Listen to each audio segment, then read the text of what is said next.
Hey y'all, it's Monday morning. A good service yesterday, even though I just slipped in to do the sermon. I was not feeling very good Friday night and Saturday. Made it through yesterday. Feel decent today, not 100% yet, but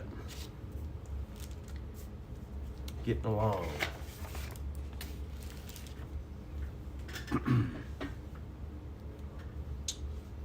Getting along. Trying to be careful drinking too much coffee. Stomach's still not settled completely better, but anyway, enough of my issues. Oh, that hurts. Yeah, still a little stiff and sore in the ribs and stomach, and yeah, not good. Not the best. Now maybe we're up here. Nope. Show up. Probably not gonna be on here very long today, but there we go. Wanted to get back on here after being off for a week. Appreciate y'all's faithfulness. Good morning, Kelly. Good morning, Amber. Christy. Good morning, Mom. Good morning, Monty. Good morning, Valerie. It was good to see everybody stayed with us good through the recordings last week. I knew there'd be all kinds of stuff going on, so I decided to do recordings every once in a while. I take off a little time, and it's good. Good morning, Scott. Good morning, Danny. Scott, appreciate you helping out with everything at the back. I was I'd been sick Friday night and Saturday. Wasn't feeling good, so I just kind of stayed away from everybody. Just preached and slipped in the back door and stayed away, and missed getting to greet some folks. There were some people there that I hadn't got to meet or see. Robin, it was good to see you and your husband this morning. I hated I couldn't go down and visit and say hi. Brandon, did I say good morning to you? Anyway, good morning to you. Crystal, good morning. I'm feeling a little better. I'm feeling a lot better, but morning, Crystal. But I am I went and fed all the cattle yesterday, and had to haul some butcher calves over to the butcher and get several things that had to be done. To put some hay out here at the house too, and by the time I did all that, I was ready to sit down. Morning, Wendy. Kind of takes the soup out of you. Well, we are just about wrapped up at the end of a new year. I mean, I keep saying that wrong. The end of the year, about to start a new year. 2024 was new 12 months ago, but anyway, I you know what I mean. But anyway, let's get into the word this morning. Morning, Rhonda. Let's get into the word today, and let's talk about. I want to talk about this concept of a little by little, growing over time. You know, there's certain things, anything that we do in life. It generally takes a lot of practice, a lot of time, a lot of work, a lot of effort. We were talking about this. Kenzie and I were talking about this after yesterday evening, and just some things with horses, and we got some horses that need some improvement, some things that need to be improved on, and one horse is real high strung, and and I was just telling her some ideas and some ways to kind of take a little bit of that out of her and get her calmed down and get her easier in your hand, and well, she's always in your hand. You just got to kind of keep her mind is really running. But we got her kind of late. Somebody else had rode her with a lot of high energy, and they were roping the sled yesterday, and this horse just kept wanting to ants around, and she's, how do I fix this? And I said, well, it's not going to be a quick fix. It's not something that you can take out. I mean, you may never take it completely out. Some horses are just kind of that way, but you can sure bring in an ease and a confidence in them, and a contentment, but it takes time. You got to do other things than roping to build that piece, and then rope, just a few times, and then, there's a way of doing it. I don't need to get into horse training. I got several of you on here that know more than I do, but the thing is, that connects good with our relationship with God. There's going to be times where things happen fast and we grow fast. There's other times it's just slow and steady and over time. And I can tell you that both are valuable, but the slow, steady over time are the things that are built into us as habits. And you don't necessarily see a quick result or a quick turnaround in those things, but you see, after you can look back over some years, you realize, you know what, I don't have that issue anymore. I'm not anxious anymore, or I'm not worried, or this or that. And so there's so many times that in our walk with the Lord, if you've just begun a walk with the Lord, and you will get frustrated, understand that there's just times when you're going to wish things happen faster, or you're going to wonder or have questions, but little by little, as you continue to trust God and walk with God, you'll see the growth and the change. You'll see and begin to know God, and that's how those things happen. I was teaching walking confidently into 2025 yesterday morning, and I've been on that series for about 3 or 4 weeks, and in just confidence in who we are in God, confidence for all of life. But when we're confident in who we are in God, everything else just kind of, it just falls into, a lot of things just fall into place. And but I was using the illustration of Gideon, and I didn't even scratch the surface of the story yesterday, but I began with his, over in Judges chapter 6, of him reframing his situation. He got as I wrote in my notes somewhere here, but he got a new where those notes go? That's not the right notes. Anyway, he got a new narrative, a new story, and a new picture, I believe was the things that I put down, of how things changed. Well, I wrote it right here in my Bible. A new narrative, a new story, and a new picture. But that came as a result of him, first of all, he was honest with God. He said, if you're with me, why am I in this situation?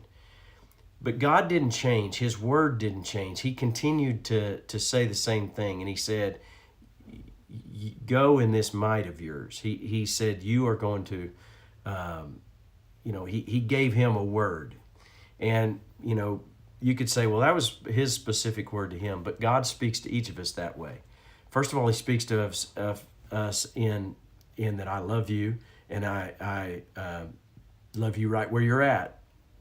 And but like I said yesterday, he loves us right where we're at, on the way to where we're going, because God sees where we're going, where we can be, what we need to be. And it's not it doesn't have to be in a critical judgment. It needs to be in a fair judgment of assessing the situation and then saying, but here's where we can be, here's where we ought to be, here's where we want to be. And if we're willing to if we're willing to allow God to begin to work little by little in our lives, we'll grow in those things. I guarantee you, there's things that I am proficient in now that I couldn't have done, in years past. We change over time. Same way with understanding the Word. It's going to be hard to know everything in this book. There's 66 books. There's thousands of years of illustration, of history, of God speaking and God working and God doing. And so we can't always, we can't know everything. I don't even know everything about the Bible, reading it all the way through. But yet, if I didn't do that every year, I'd forget things. And I have read all the books, but there's things that you I don't remember who was the grandson of so and so or whatever. There's some of those things I don't remember, but we can grow in them. But notice God spoke to him in verse 14. It says, "Then the Lord turned to him and said, Go in the strength that you have and rescue Israel from the Midianites. I am sending you. I am sending you." See, this is what changed everything. And for Gideon, it spoke volumes. Now, here was the thing. It wasn't done there. And I didn't get into it, but Gideon, he went through a process and I don't know if I'll teach this on Sunday again. I've been on this one topic for quite some time. But he goes through that process, and God begins to give him little things to do that were big things, little compared to what he was going to have him do, but they were big at the moment. He told him to go in there and tear down the altar of Baal and set up an altar to God. This was Old Testament, where they burned sacrifices and they built altars, and that was the way they worshiped. And he said, go in there and they're worshiping the wrong God. Tear that God's altar down. Take the Asher pole that represent all the religious things there, and use them for fire for the wood, or the wood for the fire, to build a sacrifice for me. He turned and changed things around. He told him to do that. At the time, that was huge. Compared to what he would do later on was nothing. But what God did and what Gideon did, Gideon was part of this too. He then took a fleece and he said, well, if you're really, help me to be certain. And I saw this as a lack of faith and questioning it at different times in my life when I've read this. But I've come to learn and see this as Gideon being, hey, help me to know who you are and trust you. And I think you got to be careful putting out fleeces and all this stuff. But the process was little by little. And that's what I want you to see. Little by little, God walked him through and brought him this assurance. He said, these different ways that he brought him to that place. And so I'm just thinking about over in Philippians chapter 4 also, chapter 4, verse 9. And I'll just leave you with this one verse. He says, keep putting into practice all that you've learned and received from me. Everything you heard from me and saw me doing, then the God of peace will be with you. This is the Apostle Paul saying, look, put it into practice. What you've learned, what you've heard, put it into practice. What does it mean to practice? It means to keep working at it. It means to prepare. It means to do little by little. We keep setting ourselves up. Think about practice. You set yourself up for the big event, or you set yourself up for improvement. What's involved in practice? Success and failure. It is a controlled environment to practice, a controlled environment, but it's going to have failure in it. If you're roping that dummy, you're going to miss. You're gonna I work on these ranch loops and the turnovers and the hula hands and the back, the success rate of those is like shooting a bunch of 3-point shots. But once you learn how to set those up, it begins to get easier, and there's certain ones that are easier than others. But same way with team roping, same way with anything else. Golf, some of you are golfers, and basketball, whatever your sport be, you develop a success and failure, and you learn during those things. Well, that's what Gideon was doing, so that he could end up taking his army from 22,000, from 30,000 to 10,000 down to 300, and with 300 he defeated the Midianite army, and he didn't even have to fight because he did it God's way. So amazing, incredible, but put into practice the Word of God little by little. And watch over time, you build in things that you're very proficient, very effective at, very good at. So walk in a blessing today, and be blessed in what you do. And go get them for Jesus. Love y'all. I don't know what is going on with this. I don't know if y'all's video is flashing in and out. It goes silver. It's weird. Don't know. Had a good group on today. It's back. Good to be back in here live. Morning, Jason Skaggs. Joel Parks, good morning. Morning, Mara. Brad, good morning. Ryan, good morning. Hey, Dave Shumpert, X2D Ranch, good to see you on here. Good morning, Boyd Pete. I got Stop, Bob Cedar, Lawn Ford, good morning. Ron, morning. Lucy, morning. Morning, Mom, morning, Sean. Whew, I might have got to y'all. Well, it's good to be back live. It felt like for a little while I wasn't. Yeah, I didn't feel good, and still recovering, but much better. So, have a great day. Good start to the week. Rolling into the new year. Looking forward to that.